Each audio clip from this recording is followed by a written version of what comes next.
play every single day across the globe. It's heavily focused around kind of children, but people of all ages play it.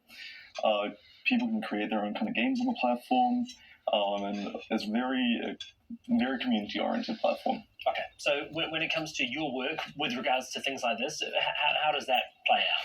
Yeah, so at Blockshow, we kind of run a hotline service where victims can reach out to us. So what we notice a lot on Roblox is there's a big issue for predators. We see kind of lots of cases kind of popping up within kind of children's game platforms such as Brookhaven and whatnot. We've seen a few cases pop up from there.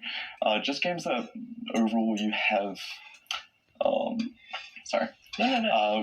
games that are very heavily child-oriented. You have a lot of kind of predators just oriented around trying to find child victims, whether that be to groom them or to meet up with them or whatnot. Sean, it's one of those things where the image of what predators are like and where they hang out has changed, right? It's not in a van outside of school. Actually, they are where young people are hanging out, and that is increasingly online. Absolutely, and so any space that young people congregate, if you were targeting young people, then that would be a place to go. But it's not necessarily meaning that everybody in those spaces are predatory, and they're not all targeting young people. And sometimes the harm is not intentional, but there are a broad range of harms that occur for young people in a whole lot of spaces right across the internet.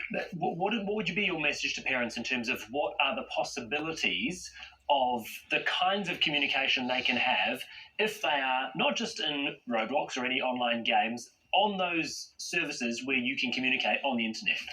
I think that the thing for parents to really think about is there are a whole range of issues that might occur from something that might seem very small to them, but big to young people.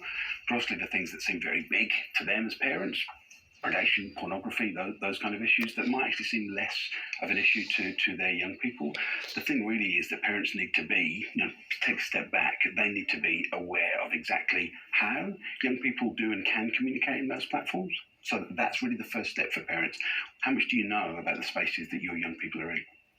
Some people might think, this is scaremongering. You're looking at the worst possible case. But in terms of the things that you've seen, Caden, how has your organisation taken steps to try and disrupt those kinds of behaviours?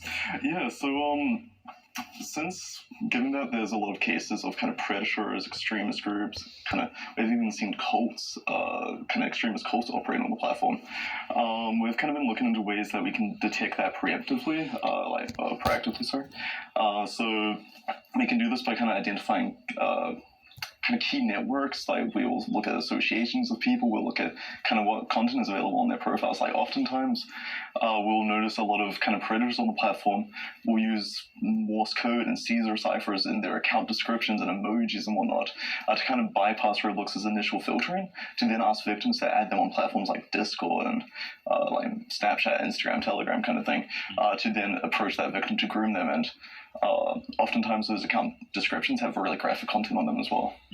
Sean, how hard is it for, not just for children, but for parents now to try and navigate this new world? You think your kids are playing games and actually they're just being exposed to potentially harmful modes of communication. I think it's incredibly difficult. I mean, parents come to us often saying, how do I stay one step ahead of young people? I think the important thing is, it's possible that you can't stay one step ahead, but keeping alongside is actually way more important.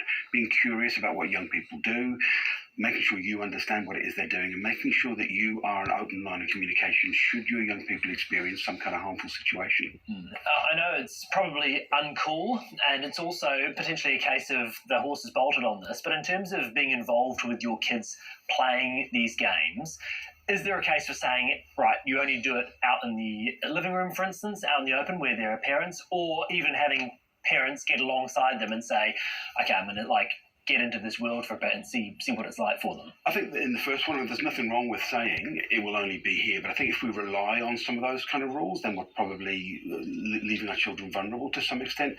Can I play alongside you? 100%. And I'm not...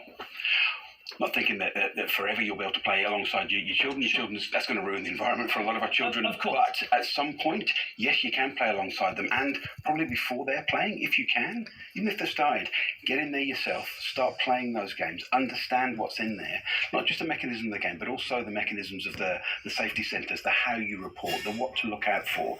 You need to be able to talk to them with some degree of knowledge if you can.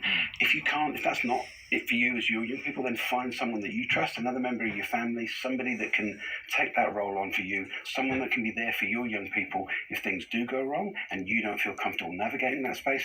Make sure your young people know who that person is. Sean Lyons from NetSafe and Caden Scott, Blockshield's Executive Director. Thank you both for joining us this morning in the studio.